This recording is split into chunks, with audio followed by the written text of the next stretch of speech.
बेमित्रा से बहुचर्चित बिरनपुर कांड को लेकर बड़ा फैसला सामने आया है, जहां हत्या के आरोप में गिरफ्तार सभी 17 लोग दोषमुक्त हुए हैं। जिला सत्र न्यायालय बेमित्रा का ये फैसला सामने आया है और ऐसे में हिंदू संगठन के छत्तीसगढ़ बंद के दौरान हिंसक हुआ था आंदोलन।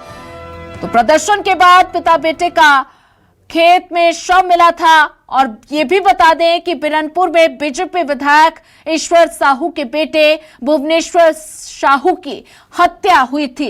तो घटना के बाद बिरनपुर में सांप्रदायिक हिंसा हो गई थी। हिंसा के दौरान मुस्लिम समुदाय के 2 लोगों की लाश मिली थी।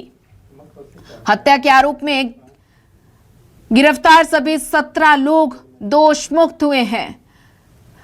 और ज्यादा जानकारी साझा करने के लिए हमारे साथ योगेश सिंह संवाददाता जुड़ चुके हैं। योगेश, बात की जाए तो ये बड़ा ही हैरान कर देने वाला मामला सामने आया है, जहां बहुचर्चित बिरनपुर कांड को लेकर ये बड़ा फैसला, 17 लोग दोषमुक्त हुए हैं।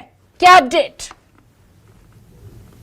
बता दूं, ये घटना 2023 का है, अप्रैल महीने का है। जब ये घटना घटती है तो पूरा प्रदेश नहीं देश ही हिल जाता है, क्योंकि वर्तमान विधायक ईश्वर सिंह साहू का पुत्र की हत्या हो जाती है और तो इस प्रकार से हड़कंप मच जाता है और 2 समुदाय के बीच में एक दंगा फसाद होता है। इस बीच में भुवनेश्वर की हत्या होने के बाद वह दंगा फसाद हो जाता है, पूरे जिले में हड़कंप मच जाता है और 2 दिन के बाद पिता पुत्र की भी हत्या हो जाती है, जिसको लेकर के प्रशासन जो है काफी आंदोलनकारी को रोकते हैं, लेकिन नहीं, लगातार उसके बाद लगातार आज से 3 साल बाद ये फैसला आया है, जिसके पिता पुत्र की हत्या के बाद जो वो तमाम 17 लोग हैं जिनको आज जिला न्यायालय बेमेतरा सत्र न्यायालय ने इन्हें दोष मुक्त दिया है और वो ठीक हमारे कोर्ट के सामने है। चलिए हम इनसे ही बात करते हैं कि इनके साथ क्या हुआ था। ठीक, क्या शुभ नाम आपका? जी, मेरा नाम अजय कुमार साहब। हाँ बताइए, आप दोष मुक्त हो गए, आप क्या कहना चाहेंगे?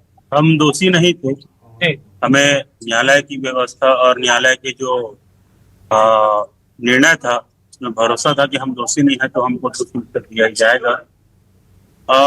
जो घटना घटी है, मैं थोड़ा सा पीछे जाऊंगा। जो घटना घटी है, जिस 2 पिता पुत्र की हत्या हुई, उसमें हम लोगों को दोषी बनाया गया। मैं पूर्व की शासन प्रशासन और जो वहाँ अधिकारी लोग जो उस केस को देख रहे थे उनसे पूछना चाहूंगा, धारा 144 आप लोग लगाए थे। धारा 144 का मतलब मेरे को तो उतना जानकारी नहीं, लेकिन सुना हूं कि उसमें ना तो कोई व्यक्ति अंदर आ सकता है उस दायरे में, ना ही वहां से बाहर जा सकता है। सुनने में आया 120 बकरी लेकर के 2 चरवाहा जो है बिरनपुर गांव से बाहर चराने को गए थे और उनकी हत्या में जो है हमको 10 महीने जो है जेल की जो है शक के दायरे में हमको जेल भेजा गया। मैं पूछना चाहूंगा, धारा 144 वास्तविकता में ठोस वो जो धारा है जिसमें ना तो आ जा सकते हैं, और ऐसा था तो वो 2 पुत्र और पिता कैसे चले गए? ना ही वो जाते और ना ही ये सब होता और ना हम लोग वहां अंदर।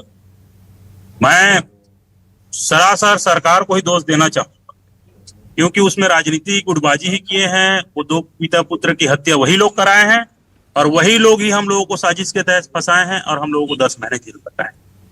मैं वर्तमान के जो है हिंदुत्व की सरकार, बैठने वाली सरकार बीजेपी सरकार से मांग करूंगा, निवेदन करूंगा कि जो हम लोगों के माथे में 10 महीने का जो है जेल का कलंक लगा हुआ है, हम युवा हैं, सभी युवा हैं, और जो हमारे भविष्य से खिलवाड़ हुआ है, इस स्थिति में जो है युवाओं के लिए एक सुनहरा अवसर रहता है, युवा पीढ़ी, जिसमें हम अपनी आर्थिक स्थितियों की सोच करके अपना जो है वर्तमान समय के लिए कुछ जो है सोच विचार रखते हैं, उस क्षेत्र में हम कार्य करते हैं।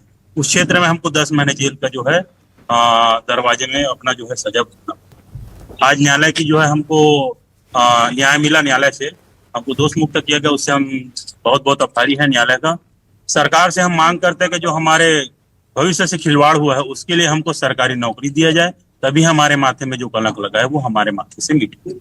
देखिए, ये जो पीड़ित है उन्होंने जिस प्रकार से उनके साथ न्याय, उन्होंने न्यायालय को कहा हमें उम्मीद थी और हमें न्याय मिल चुका है, लेकिन कहीं कहीं के पर एक टीस है, इनके मन में एक दर्द है कि हम निर्दोष से और निर्दोष होने के बावजूद भी हम लगभग 10 महीने जेल में रहे। उनको दर्द इस बात का है, हमारे साथ ज्यादती हुआ है, थाने में ज्यादती हुआ है, एक दिव्यांग भी है। चलिए हम इनसे बात करेंगे। ठीक, क्या कहना चाहेंगे? आप दोस्त मुक्त हो गए आप? हाँ, क्या हुआ था आपके साथ? मेरे पास तो कुछ नहीं है तो क्या होता है, तू उठाकर ले गया आपका। हाँ ठीक है जी। योगेश, आप नजर बना के रखिए, आगे भी आपसे अपडेट लेते रहेंगे।